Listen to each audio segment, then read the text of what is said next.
Welcome to Playing with Perspective, the suspended animation podcast, where we hear real stories from real people and we tackle all sorts of fun topics in the areas of business, marketing, entrepreneurship, mindset, the arts, and, well, life itself. It's amazing what you will pick up. Thanks for joining us. Welcome back, everyone. It's episode 210 of Playing with Perspective, the suspended animation podcast. I'm Darren Saul, your host, and I'm here with the lovely Gray Tham. How are you, Gray? Oh, doing good. Thank you so much for having me, Darren. Have I pronounced your surname correctly? Tam, yes, Tam. the H is silent. Love it. Very cool. So today we're going to talk about a great and interesting story and a great topic. Midlife crisis turned into a midlife adventure. So Gray was born in upstate New York and came to Australia in 2002 with her Aussie husband. She's an accredited and award-winning professional portrait photographer and the owner of Simply Gray Photography based out of Melbourne. Gray has photographed clients throughout Melbourne and Victoria, as well as the United States from San Francisco to New York. Gray is currently publishing her first book called The 50 and Wiser Club. She started with a desire to photograph 50 women the year she turned 50, but it turned into so much more, including a 350 plus page coffee table book. What a great story and a great adventure. I'm looking forward to hearing more about it. How are you, Gray? I'm well. How are you doing today, Darren? Very, very cool. So look, I mean, I'm a photographer as well, and obviously we could talk about photography for 2 hours, but I love talking to other fellow photographers. But tell us a bit more about why you love being a photographer and how you kind of got into photography in the first place. Okay. Oh, thanks, Darren. Well, I would like to start with, I wasn't always a photographer. When I was at uni, I thought I was going to be a diplomat, but I know. But after uni, I ended up being a management consultant, and then I moved to Australia, as you said, and my whole life turned around. Wow. So after I had kids, that's when I actually found photography. And now I realize I actually love working in a creative field. It's really where I think I was meant to be, but I just didn't know. And more recently, I learned I love working with women.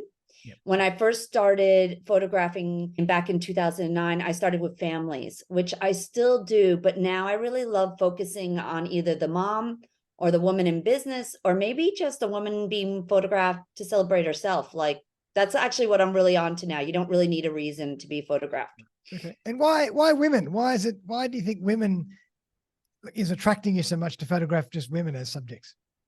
Well, I think there's a couple things. We're usually not in the photographs, and we're usually the one behind the camera. Yep. And we're so hard on ourselves, women, and not that men aren't or people aren't, Yes. But we really are hard on ourselves. Like, we all wish we lost 5 kilos, or if we don't need to lose 5 kilos, we maybe feel like our nose is too big, or Yep.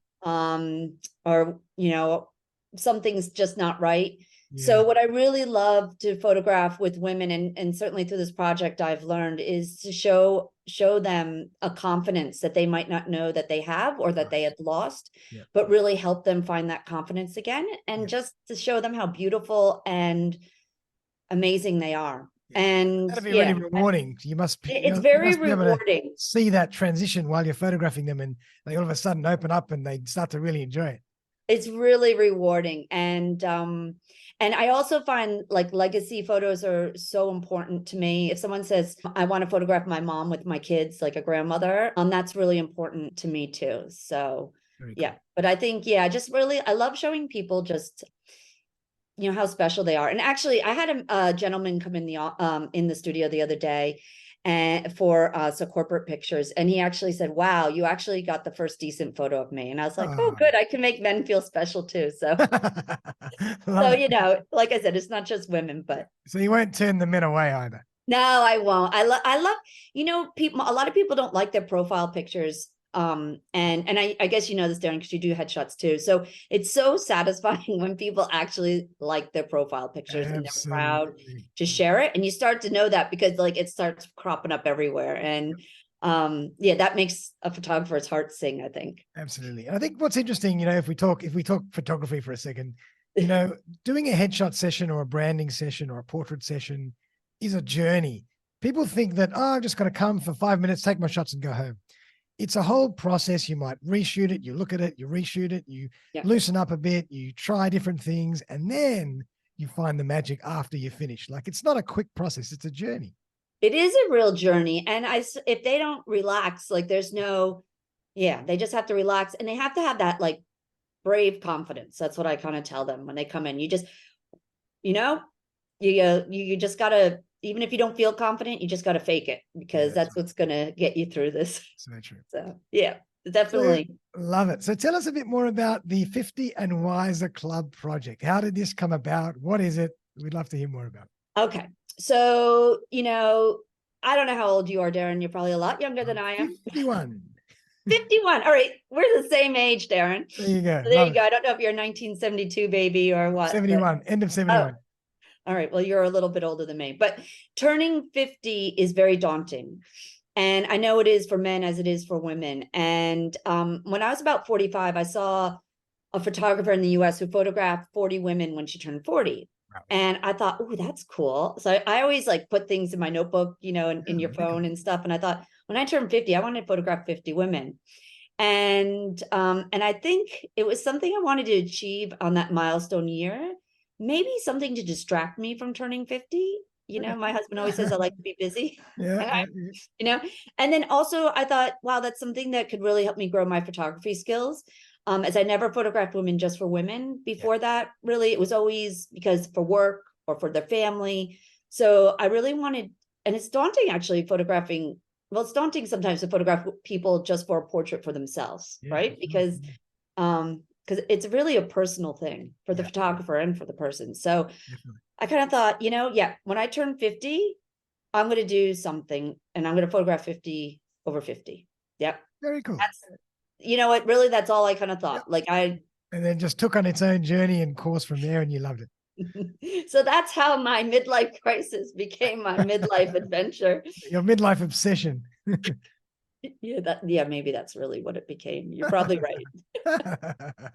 Love it. And so you started off with that project, but you ended up with this massive book with way more than 50 people, way more than 50 women. Yeah. And who knows whatever else you're going to, I know you're doing a podcast. You're going to be launching a podcast around it as well. Yeah. So this is taking off into a massive new project. That's right. It's an adventure, right? We like to say adventure. So I would have photographed more. I've ended up photographing 73 women, because there's 74 women in the book, but I happen to be one of them. So cool. I don't know. I've lost count. There's like 70. I always say 74 women. Let's just say there's 74 women. Nice. And I would have photographed more, but I had to write the book. Yeah. And not only the book is not just their photographs, and it was going to start as photographs and quotes, because I love quote books. I mean, I have so many. But then when I interviewed each woman, and when I heard their stories, because I wanted to know their wisdom. And if I asked every woman, tell me your wisdom, it's like, over 50, you stop caring about everything. Like, that's really what most people tell me. Or they'd say, I have no wisdom, Gray. I have no story. Yeah. So I really had to get down deep with each woman. And basically I told them, don't worry, these are like girlfriend chats. And I asked them to tell me their story. I had different ways I did that. Nice. And then as I listened to them, I was so honored that I felt, my goodness, this was a space I gave these women to really be heard, that a quote in a book is not going to do it. So what turned out to going to be like a 130-page book, because each person would have a double-page spread, turned out to, over 350 pages. And I literally have, these women are heard in this book. Wow. They're heard, their stories are heard, their wisdoms are heard, their power is heard. And that's what happened. And it would have been more, but I had to stop so I could write the book. Yeah. You couldn't just get ChatGPT to do it? No, actually we've been talking about the next book. Someone did mention that, but no. Yeah. But the interesting thing I have to say is, during lockdown, I told my business coach about this idea that I wanted to photograph for 50 over 50. And she told me, great, you need to, you have to start now or you'll never get this done. And anyway, so I did. And she had me literally call 20 women to kind of say my idea and get feedback. And, you know, it was really weird, Darren. Like, some women thought it was a great idea. And some women said, no, women don't want to celebrate themselves. Like, you know, who's going to want to do that, Gray? You know, don't put me in that club. You know, I don't want to be in that club. So I'll tell you, the women that said to me, it was a great idea, like, they gave me hope. And the other women, they made me determined. And I partnered with a foundation called the Go Girls Foundation, who support women at risk here in Melbourne and country Victoria. Cool. And those two women, Michelle and Rita, that run that organization, they can inspire anybody. And they inspired me to dream big. And that's part of, like, I kind of, like, it took on, like, more than just for me, it was for them too. All our proceeds are going towards their foundation, and we have a goal to support 2 women through their program. Oh, and yeah, so, oh my goodness. And it just bloomed. I'll tell you, the project just bloomed. When friends saw their friends being in the project, they wanted to be part of it too. So I ended up having people come from Tasmania, New South Wales, Canberra, Queensland. I nearly had someone come from Western Australia, but their flight they couldn't come at the last minute. Okay. So it was just insane. And it totally this project, and it continues, it stepped me out of my comfort zone completely. Like, love it. Yeah. That's kind of what I wanted to kind of tackle next is, how do you think it stretched you? Well, like, the first thing was, I never photographed women by themselves, like, not for work or not for a headshot or family. You know, headshots are pretty typical how you pose people for family. You know, you pose them around their family. And so I really had to really fine tune how I pose women and how to make them look good and confident. And it's something that I'm always, actually, it's something I'm always working on. But I really, before I started the project, I had to do a lot of study on that. And even, like, I photographed now 100 women over the last 18 months. And I still am always looking for fine tuning that. But it was not just, like, photographing them for their age, because over 50, you know, we start to get a little here that we, you know, photographing teenagers is easy, you know, because I don't. It's true. And, you know, there's a lot of stuff. So, but it's also for their body type. Like, you can't pose a tall, slender woman more as you can, like, a shorter, or, you know, the body type. It's really important that you just can't pose them all the same, as you know. So I really had to learn that and understand that, because there's definitely an art to it. Oh, there's an art to posing. There's such an art. Oh my God, it's an art form in itself. It really is. It is. Yes, it's a whole thing in itself. Yep. The other thing was, I really didn't use studio lighting. Oh, wow. And as you can see behind me is my studio, and I now use studio lighting, and especially for the books, I wanted all of them they were all done in studio. None of them were done outside. Okay. And so that, I really had to learn that. And I'm still, you know, it's still a learning. We never stop learning, do we? I mean, I always say, once I stop learning, I'll move on to something else. And as photographers, it never ends. Like, you could do one light, 2 light, 3 light, 4 light setups. It could just go forever. Do you want flat light? Do you want dramatic light? Do you want, you know, and there's certain lighting for women over 50, to be honest, or over 40. Like, you don't want to you can't light them the same you would a teenager. So got to learn that. And then a book, how do you create a book? If it wasn't for my editor, Kelly Neeson, that you know, and the book designer, Claire McGregor, like, they totally stepped me through that. And awesome. We did it. We did it. And now I'm setting up the exhibit and the book launch. Amazing. Like, that's another thing I was. Oh my God. I know. So one thing I learned, if something's not your superpower, you got to find the people that have that superpower, and either learn from them or delegate to them. Yeah, I love that. Yeah. So I've really learned that. So that's my wisdom. That's my wisdom over 50. Cool. And who photographed you for the book? Oh, I actually got photographed by a woman in New York City. She has a studio in New York and in Paris, and she's her business is called Portrait Madame. Oh, yeah. And I had so much fun. I wanted to have the same experience I give women. I wanted to be spoiled. And I had the best time. Do you have a glass of champagne before you start? No, I think I had a Starbucks coffee because I was in New York. Oh my God.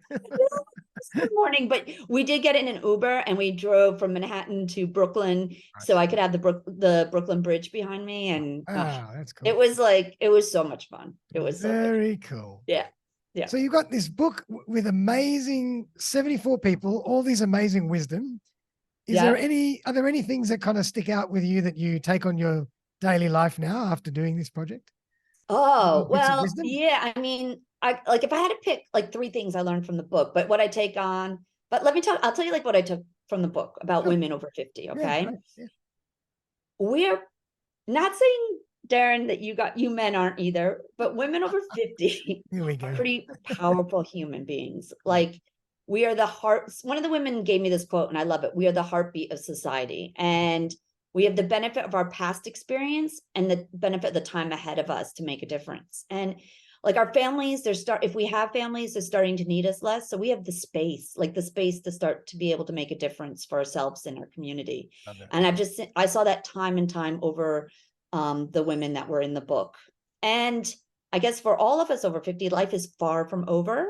So if you want to make changes, it's never too late. You want to learn something new, it's never too late. I have a lady in the book that's 80 something, and she's like learning Italian now. Well, actually, she says she wants to learn more Italian, but she doesn't have, when she gets more time, she's gonna start learning Italian. Right. I know a great teacher. I've been studying Italian as well for many years. Good. I have a great teacher if you want one. Oh, great. Yeah, no, that's really good. Actually, yeah. So, and then the other thing I learned is everybody has a story to tell, and we all have wisdom to share. So we don't have to be famous to provide inspiration to others. We just have to share our stories. And 100%. so many of the women said to me, but Gray, I don't have a story to tell. I don't think I could be part of your project. And those are the women that I really encouraged them to be part of the project. Yep. And I did videos of all the women after, like, from snippets of our interviews, and they're like, wow, I sound really like smart. I'm like, you are. And you have, you really have something to say. So that's awesome. Get out there and tell people, That's awesome. Yeah. I mean, I'd love to be able to, where can people find the book, and where can people watch some of those videos and all that kind of stuff? So my website, my photography business name is Simply Gray Photography. And my website's quite easy. It's just simplygray.com.au. So it's Gray with an A. That's the only thing that's tricky because I'm American. So you can remember that. And you can actually pre-order the book, which is now in print. It's going in print. It will be in Australia. Well, it'll be in my hands probably in about 6 to 8 weeks. So it's pre-order. Yep. There's a limited initial print run. So if anybody's interested in the book, I say just go on and order it there. And the book will be available to the public November 9th. Actually, it's available for anybody to pre-order, but November 9th is our launch here in Melbourne. And the details of that launch event will soon be on the website also. Awesome. And we're going to have it like a big launch party, but we're going to have like 4 days of events. So there'll be a women's lunch. There's going to be like a day of hearing speakers from the women in the book and like different that's things. cool. Like Kelly's going to come and talk us about how you can write a book too. Awesome. We're going to have a workshop called Dare to Dream where you can, work out what you want to do in the next 5 years. It's going to be really exciting. So that's all on there. Actually, all the women and their short videos are on my website. So you can see that under the 50 and Wiser. So it's all there. Some of those myself. Yeah. And like I said, the proceeds are going to support women at risk. And we've nearly raised $5,000 through the project, but our goal is 10,000, and that will support 2 women through the Go Girls program in 2024. That is awesome. What a great idea. What a great concept. What a great charity. And I wish you all the best of luck with that. That's fantastic. Oh, thank you so much. And like I said, like if it wasn't for all the amazing people I've met through this project, it wouldn't have become what it became. Like everybody just, if there are other women that want to jump on and get involved, can they still do that? Or well, so there's 2 things. To get involved, people can purchase the book. Also, I'm doing sessions called Wise Women Sessions, which are very similar to the 50 and Wiser sessions. And I don't know if there'll be another book out of that. A lot of people have been asking me, and there might be, but those Wise Women Sessions, also a portion of the proceeds from them go back to the Go Girls too. And for the women that are part of that before the exhibit, I will have their images at the exhibit also. Okay. So that's exciting. And and then I guess the exhibit and the book launch, to get part of that, if you're here in Melbourne, Definitely there'll be a lot of things we have around that are going to be really fun. You can actually just come to see the exhibit, and we're going to have their videos playing also, and you can come and see all the photos of the women, and get to meet some of the people that the Go Girls have helped. So that exhibit, like I said, that exhibit will run November 9th through 12th in Hawthorne, East Hawthorne. East Hawthorne. Wow, how cool. Is Mm. that your first exhibit, or you've done this before? I've never done this before, so it's totally out of my comfort zone. That is really cool. But good things happen when you go out of your comfort zone, Darren. That's what I've realized. That is very true, so true. And that's actually a little quote from your book, isn't it? Be brave over perfect. That's right. And I actually heard that in a podcast, and I think the podcast was called Brave Over Perfect. And I don't know, Darren, I don't know about you, but I'm a reformed perfectionist. And I used to wear the label perfectionist as a badge of honor, but really it's a curse. Like I've learned, that's another wisdom I've learned in my life. There's no such thing as perfect, and it's so subjective. Your perfect can be different than my perfect, and so forth. And when we try to strive for that perfectionism, like we never get anything done. That's true. So I really had that problem. I had to put that quote in the beginning of the book because I had no idea how to start the book. So I had all the women's stories, and then the beginning of the book is a bit of my story and why I did it and everything. I had no idea how to start. Like I said, how can I give, like, what can I do to give honor all these women? And I had to like kind of put my former perfectionist self in check. And I had to say, all right, be brave, take a breath, and just start typing. And then once I did that, it just flowed, totally flowed.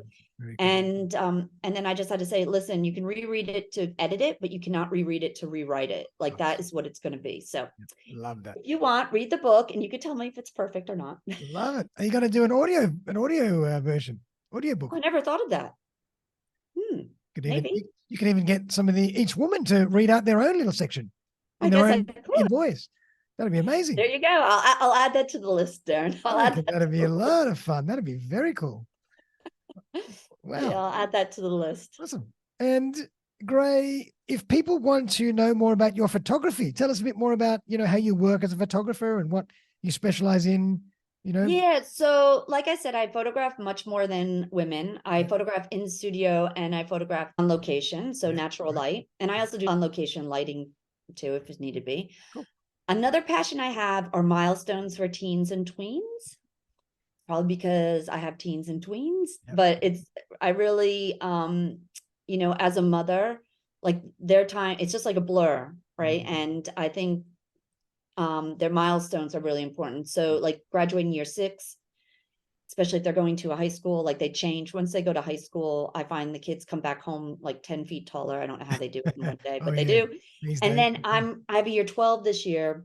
Wow. So that's a new milestone too, isn't it? And he's going off to uni next year and who knows what's happening. So I call it the graduate, and therefore kids that are either like graduating year 6 or graduating year 12. And it's really a shoot for them and to show their vibe and what that life is like for them and their passions, and their dogs and their family can join too. Seems like everybody, I don't know how it is in Canberra, but most family in Melbourne have dogs. So I get a lot of dogs in the studio. Melbourne is known for being very dog friendly. Is it Melbourne? Yeah, Melbourne is known for being very dog friendly. There's lots of cafes which will allow you to bring your dogs.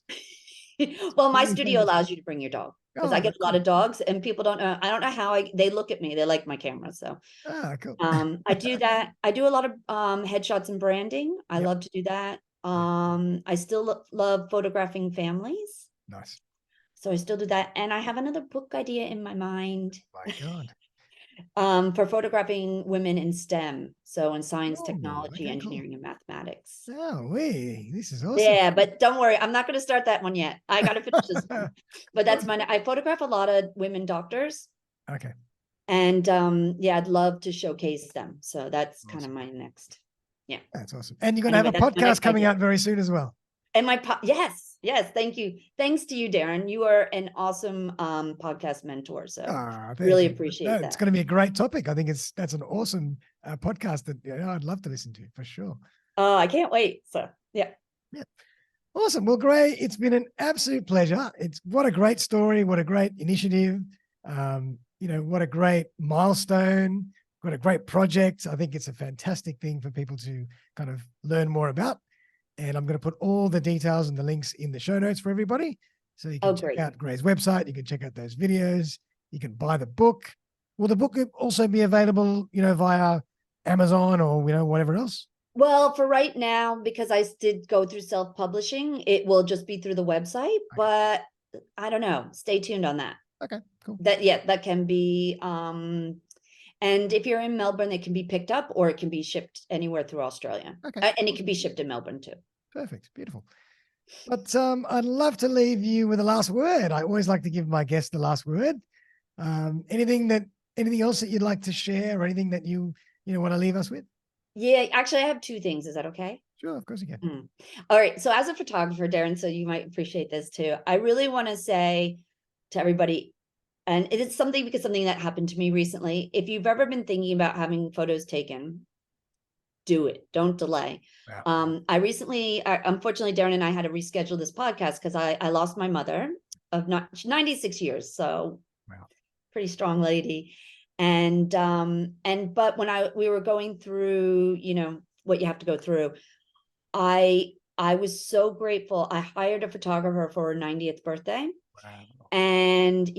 And of course, I'm a photographer. I could have done the photos, but I realized as a photographer, I didn't want to be doing the photos. I wanted to enjoy my mom. And you want to be in the photos as well. I wanted to be in the photos. I wanted to be in the photos. And he captured this one shot of me dancing with my mom.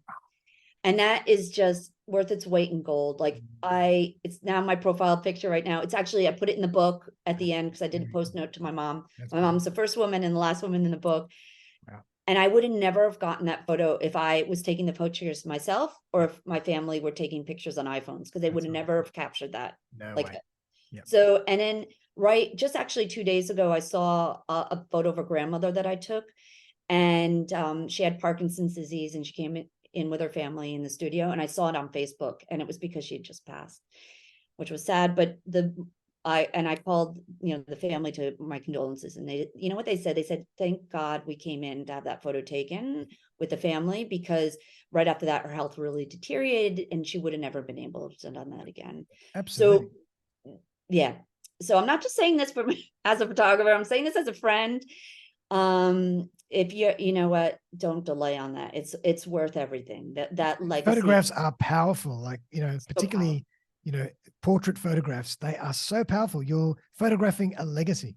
It is. You're photographing a legacy, and it's a moment in time, that you'll have forever. So, and the last thing I'd like to leave you with is more in general, and kind of like this book. Like, if you ever have a niggle of something you want to do, just go out and do it. Yep. You never know. You might fail, but you might not. And either way, if you don't try, you'll never know. So you kind of fail that way. So just go for it. Yeah. I love that. Just whatever it is, overcome your own doubts and just do it. Don't listen to anybody else.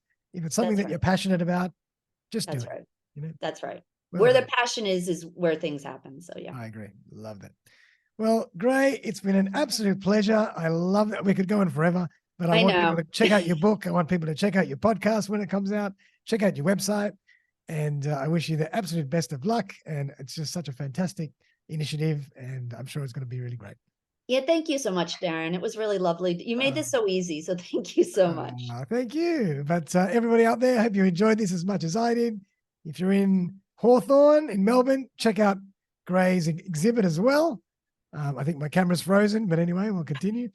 But everybody have a great one, and we'll see you very, very soon for another episode of Playing with Perspective, the Suspended Animation Podcast. Thanks again, Gray. Thank you so much. Thanks again for joining me for another episode of Playing with Perspective, the Suspended Animation Podcast. If you would like to join me as a guest on the show, I would be delighted to collaborate. Feel free to buzz me on 0414 659 800 or email me on darren@suspendedanimation.com.au. I'm always on the lookout for great guests who can share their stories and expertise with my community. Also, if you have been thinking about putting your own podcast together and not sure where to begin, look no further. I run a really simple 3-part podcasting course, one-on-one with me, where I walk you through the entire podcasting journey. You will end up with a fantastic new podcast to start sharing right away. feel free to get in touch to discuss further. But for now, though, have a fantastic day, and I'll see you next time.